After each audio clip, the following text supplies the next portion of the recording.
And as American troops complete that withdrawal, the Taliban continuing with the violent and evidently successful bid to take over Afghanistan.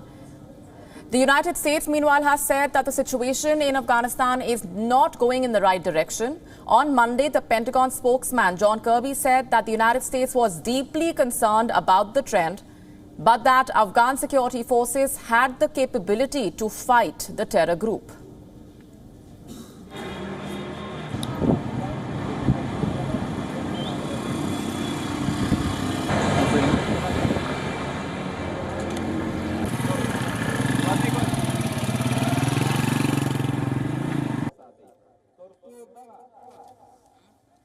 The reason why not is because it's their country to defend now. This is their struggle.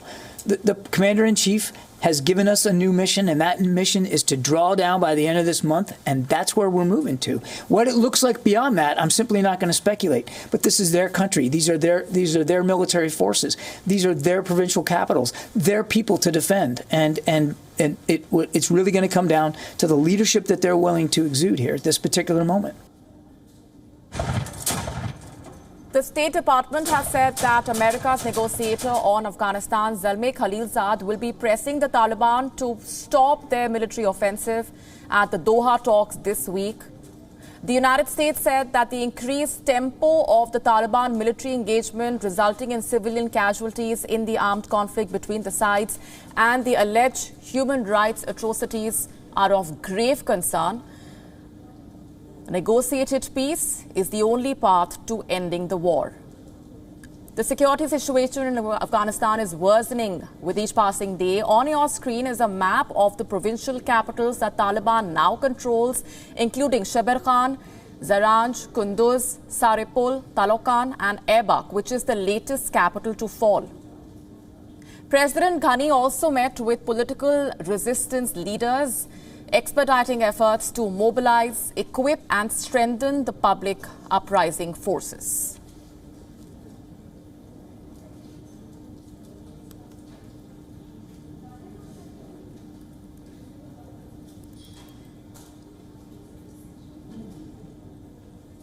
Meanwhile, the UN representative for Afghanistan, Deborah Lyons, met with Afghan President Ghani, where she said that the escalation in violence and aggression by the Taliban was against the spirit of the peace process that was agreed upon, and that human rights abuses and civilian casualties should not be occurring, to which Ghani said that the main goal of his administration is to end the violence and the war and establish just and lasting peace.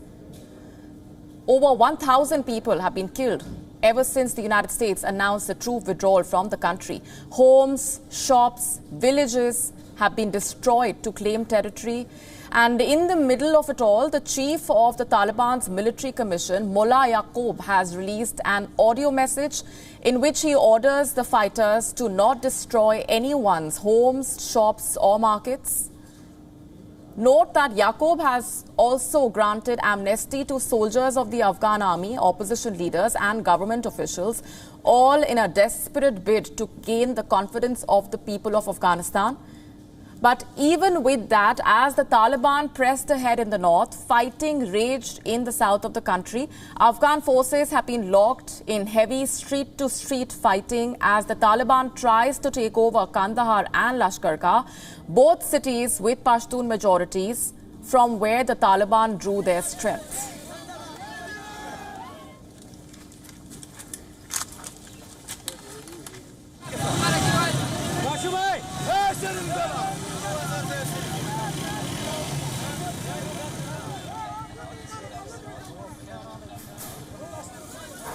And as we continue to get you the latest, our correspondent Anas Malik has been reporting from the heart of the conflict and has been getting us all those updates from on the ground, is joining us live on the broadcast this minute.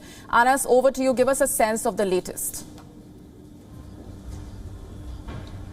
Well, I'm standing right outside the Indian consulate in Mazar-e-Sharif. These barriers that you see right behind me, these are of the Indian consulate here in Mazar-e-Sharif. Now, just to give you a sense of the city, how the city is, there is a general tension within the city, primarily because we've been listening to the reports that the Taliban are about 10 to 12 kilometers away from the city. As I arrived, I have experienced a general sense of insecurity or a tensed environment. The hotel that we're at, they've told us to not step out after sunset. So there is an unannounced curfew after sunset. There are deliberations to put down a night curfew as well.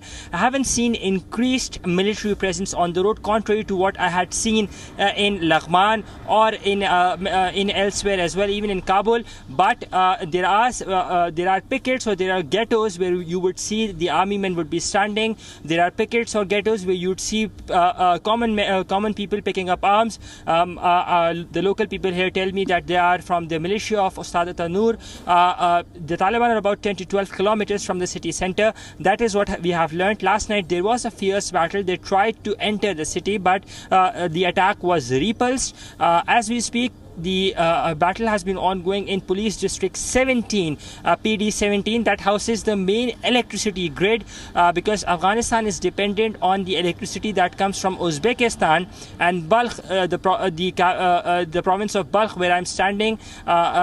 It borders with Uzbekistan as well.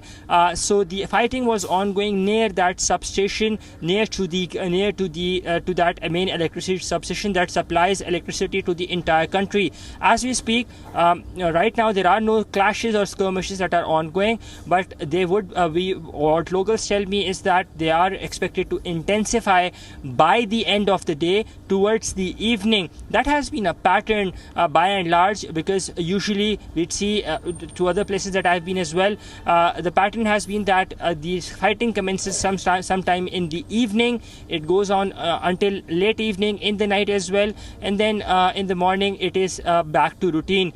There is a general sense of insecurity. The flight that I was on, it had 400 plus people to be accommodated, but only 61 people flew. 2 flights were merged. There was a 4-hour delay as well, and 2 flights that were to depart from Kabul from Mazar-Sharif were merged in a single flight. That very plane, which has a capacity of about 400 plus, will be taking off in its fullest capacity from Mazar-Sharif to Kabul, because we are seeing en masse relocations by the people, those who can afford it. It's an 8-hour drive from Mazar-Sharif to Kabul, but the way is not deemed safe. Yes, Molly. Right, Anas Malik has been traveling through Afghanistan over the past 2 weeks, getting us those ground reports. Thanks very much, Anas, for the moment. WION now available in your country. Download the app now. Get all the news on the move.